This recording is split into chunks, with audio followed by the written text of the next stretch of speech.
से बढ़िया शालीनता से 1 मिनट में ही मिलवा दिया।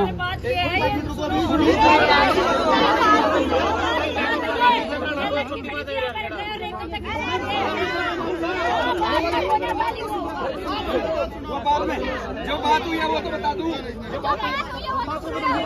सुनो, बीच में नहीं बोलो भाई, फिर मजा नहीं आएगा बात। सर मेरे पास गए, हमने हाथ जोड़ के निवेदन किया। सर बोले भाई आप तो शिक्षक हो। मैंने कहा सर हम शिक्षक हैं। बोले आप पढ़े लिखे हो। बिल्कुल पढ़े लिखे हैं सर, लेकिन आपसे कम पढ़े लिखे हैं, हम इतने पढ़े लिखे नहीं है। टेक्निकल चीजों का हमें पता नहीं ज्यादा, ठीक है। हमने हाथ जोड़ के उनको बोले इनका सोल्यूशन क्या है, कितने केस है। मैंने कहा सर देखो हमने बात रखी भाई, अच्छा हो या बुरा हो, मैंने जो बात रखी सच बोलूंगा, चाहे मेरे को जूझ मार ले, ठीक है। मैंने उनको ये बोला कि सर जो माननीय मुख्यमंत्री साहब और खत्री साहब ये बोल रहे हैं कि 7,400 जितने भी अपनी भर्ती है, 71 है, उनमें से भाई 5,000 ऐसे 5,000 के आसपास ऐसे बच्चे हैं जिनके पास कोई भी वो विवाद में नहीं है। मान लो उनके पास सी-टेट नहीं है, मतलब एच-टेट वैलिड है, सोशियो इकोनॉमिक में वो नहीं आते, प्राइवेट स्कूल का एक्सपीरियंस भी नहीं है। सुनो बात सुनो, एक बीच में मत बोलो, पीछे से कल फिर आ जाएंगे।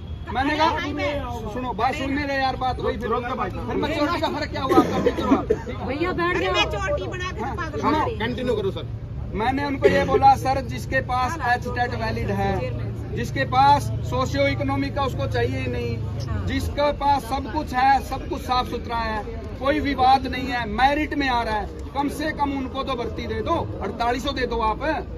तो ये बोले कि आप ये चीज उनको बोलो जाके एजी साहब और खुल्लर साहब से मिल लो। वो कहते कल एक लेटर भी दे देता हूँ, हमारे सामने फोन किया है, उनका पीए जो है वो हमारे को कल सुबह मिलवा देगा, उनको केस क्लियर कर देंगे। हमने उनको रिक्वेस्ट करनी है कि अर्जेंट हियरिंग लगवा के ये सारा मामला परमिशन ले ली जाए कोर्ट से। ये सर कहते हैं मैंने भी आपकी तरफ से रिक्वेस्ट किया, कल उनसे मिलके ये बात उनको रिक्वेस्ट करते ही हो सकता है वो इस मामले में सोमवार को कुछ करे और हमारा रिजल्ट भी आ सकता है। ये बेचारे रिजल्ट देने को तैयार है, ये तो रिजल्ट छुपाते फिरते हैं, कहीं लीक ना रिजल्ट क्या आ रहा है, बोले हम तो ये चीज को लिए छुपा रहे हैं कि भाई लीक लाके इधर उधर ना हो जाए। एजी साहब ये बात कोर्ट में कह, हमारी मनसा है, मुख्यमंत्री भी बार बार फोन करके डी ग्रुप और टीजीटी की भर्ती करवाना चाहते हैं। सरकार भाई जो हुआ है वो बताऊंगा, मैं किसी की वो नहीं करूंगा, किसी सरकार की पैरवी नहीं करूंगा, जो बात हुई थी वही बताऊंगा, ठीक है। कि सर मुख्यमंत्री की भी मनसा यही है, डी ग्रुप और टीजीटी का, लेकिन आपकी भर्ती पे ना 3-4 केसेज हैं। मैंने कहा सर ये जो केस वेस है ना, जो बच्चे मेरिट में आ रहे हैं, जिनके पास कोई विवाद नहीं है, सी-टेट की जगह एच-टेट है, सब कुछ बता दिया, इनको तो ज्वाइन करवा दो, इनको ज्वाइन हो जाएंगे, बाद में वो कोर्ट केस आता रहेगा और उनको धीरे धीरे ज्वाइनिंग होती रहेगी। एक बात सुनो, पहले बात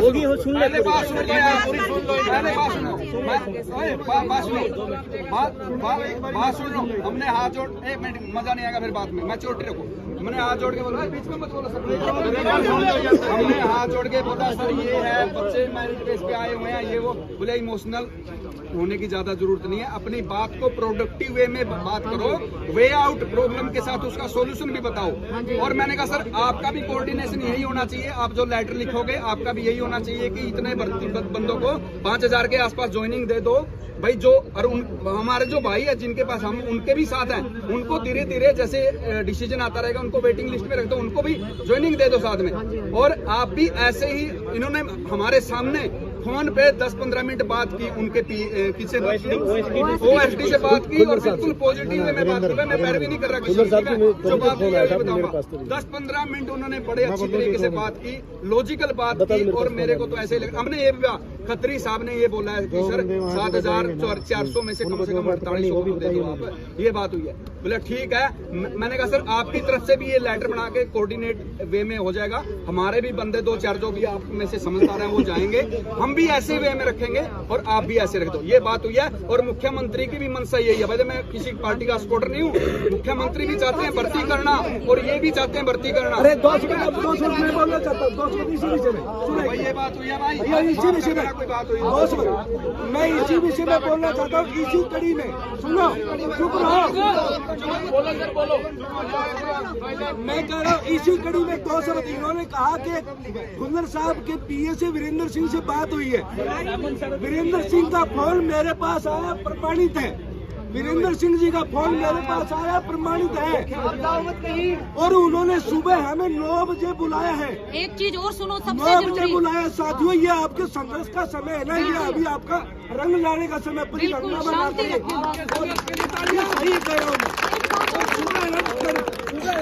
सुबह हम खुल्लर साहब से मुलाकात कर रहे हैं। उनके ओएसडी वीरेंद्र सिंह का हमारे पास, मेरे पास फोन आया, पर्सनली मेरे पास फोन आया है। हम उनसे सुबह मुलाकात करेंगे और उन्होंने पॉजिटिव वे में बात करने के लिए और एक ऐसा डेलीगेशन लाने के लिए बोला कि चीजों की जानकारी हो और कोई इमोशनल ना हो। बिल्कुल बिल्कुल, यह भी बोला गया कि कोई इमोशनल ना हो, लॉजिकल बंदा चाहिए। बातों को अपने ढंग से रखने का अगले को तरीका होना चाहिए और एक टीचर की भूमिका निभाने वाला बंदा होना चाहिए। सर एक मिनट मेरी, एक लास्ट बात मैं बोलना चाहती हूँ। एक मिनट मैडम, ये जो 4 कोर्ट केस है ना, हाँ जी। प्लीज कोई साथ में लॉजिकल चारों केस का अपडेट सारी डेटों में कोई डिसीजन कोई आया हो ना, वो सारा स्टडी करके जाना यही सुबह। बात मैं कहना चाहती हूँ। एजी साहब से मिलने की जरूरत पता क्यों पड़ी है? एक आधे मामले में उन्होंने कोर्ट में कह रखा है कि हम रिजल्ट नहीं देंगे जब तक ये मामला नहीं सुलटेगा। ये बात हमने एजी साहब को समझानी है भी, ये लॉजिक है, आप ये बात कोर्ट में कहो, क्योंकि उन्होंने पहले कह रखा है भी रिजल्ट नहीं दिया जा सकता। वही बंदा कोर्ट में कहेगा ना जाके, वो कहते हैं एजी साहब के दिमाग में ये बात लॉजिकली डालो जो आपने हमारे दिमाग में डाली। और अगली बात मैं ये कहना चाहता हूँ, कोई भी साथी घर नहीं जाएगा, शांति नहीं जाएगा। नहीं रुकेंगे। रुको, अब ये बात शांति रखनी है सबने, शांति रखनी है। भाई यही से नौकरी लेके जा रही है भाई, आपके खाने का सारा शांति पीसफुल है बिल्कुल। हम रिजल्ट वो कहते दे देते हैं, उन्होंने भी दे दिया। वो भी छोटा